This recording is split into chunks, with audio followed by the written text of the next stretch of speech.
I'm going to demonstrate the Tunisian Fans stitch pattern.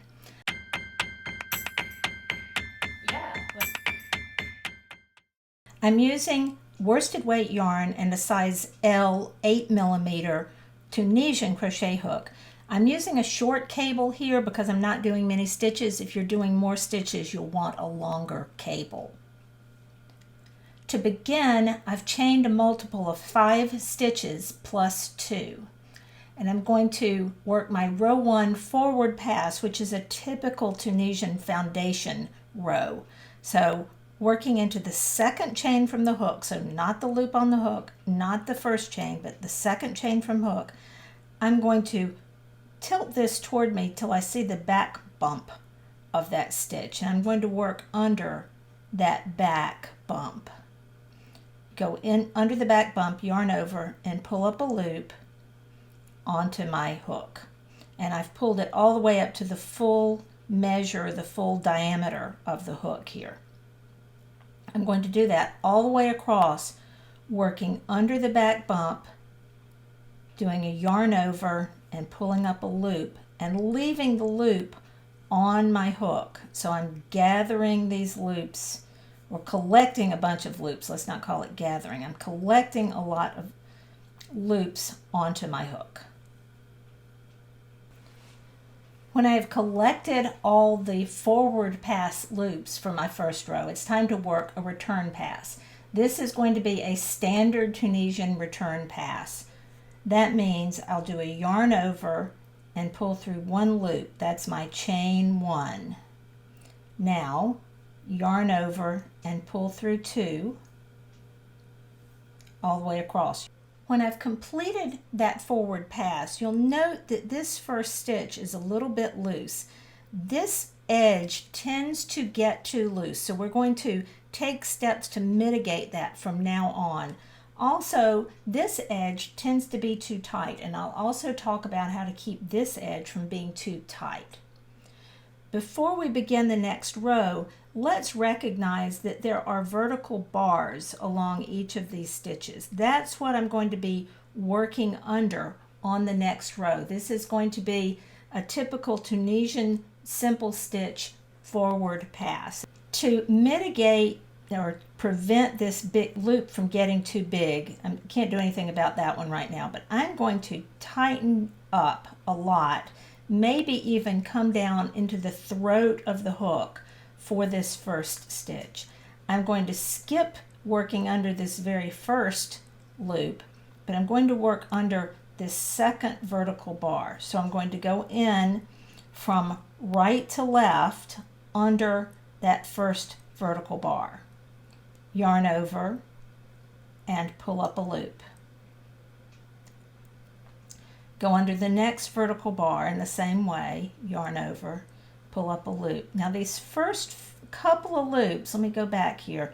These first couple of loops, you might want to make a little tighter than normal. Notice I haven't gone all the way up to this full diameter because I'm trying to keep this edge from being too loose. You'll figure out as you work what's going to work best for you in terms of keeping your edges neat.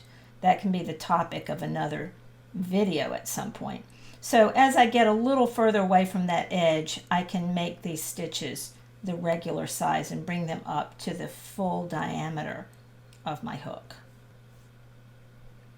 The last stitch of my forward pass is a little bit different. I could just work under this 1 loop like I've been doing, but instead for the last Tunisian stitch, I'm going to put the hook right in here. If I rotate it toward me a little bit, you can see that I can see 2 strands here, and I'm going to work under both those strands. So instead of working under 1, I'm working under 2 strands, yarn over, and pull up a loop. That will give me a nicer selvage stitch.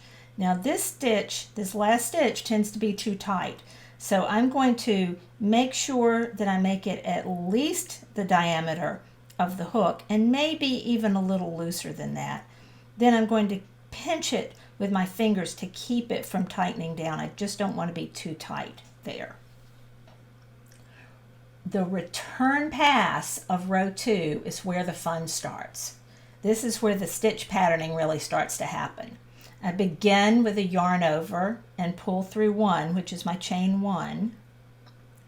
Then chain 2. So yarn over, pull through 1, yarn over, pull through 1. That's the beginning of my stitch pattern. Now I need to gather the next 5 loops together. So 1, 2, 3, 4, 5. I want to gather those stitches. So I'm going to yarn over and pull through 6 loops. So that's the loop on the hook, 1, 2, 3, 4, 5, 6. Pull through 6, and you can see that they're gathered there. Then chain 2,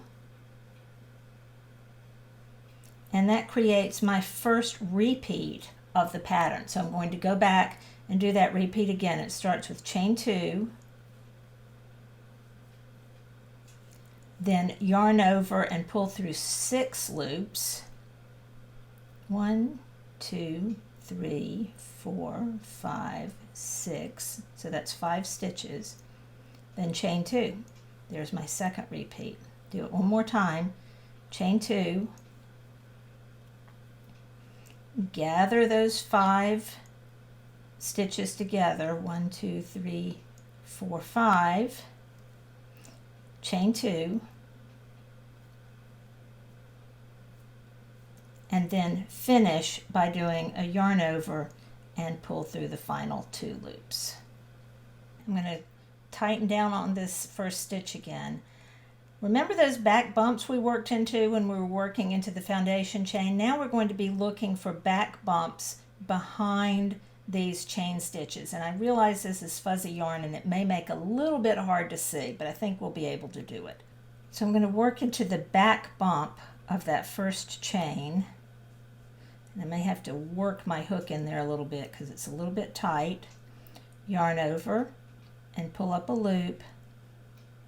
Then work under the back bump of the next chain.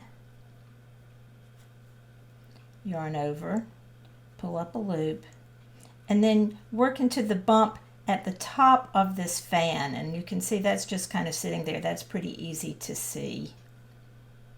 And then work into the back bump of the next 2 stitches. And I do this all the way across. I'm working into the back bump of each of the chains, so it's 4 chains in a row, and then into the top of the fan. Sometimes these back bumps are kind of hard to find. Some of them get a little bit tight, so just make sure that you've got enough space in there to get your hook in. You may have to work a little bit. Then the next time you work chains, you'll be sure to work a little more loosely, because that will make it easier to get your hook in when you go under the next time. The last stitch of row 3 is the same, where you work under both of those loops at the edge, yarn over, and pull up a loop. I'm back to my original number of stitches that I had when I did row 1 forward pass, and I just do a standard return pass now, the way I did at the end of row 1. So yarn over, pull through 1, make sure you keep that plenty loose, then yarn over and pull through 2 across.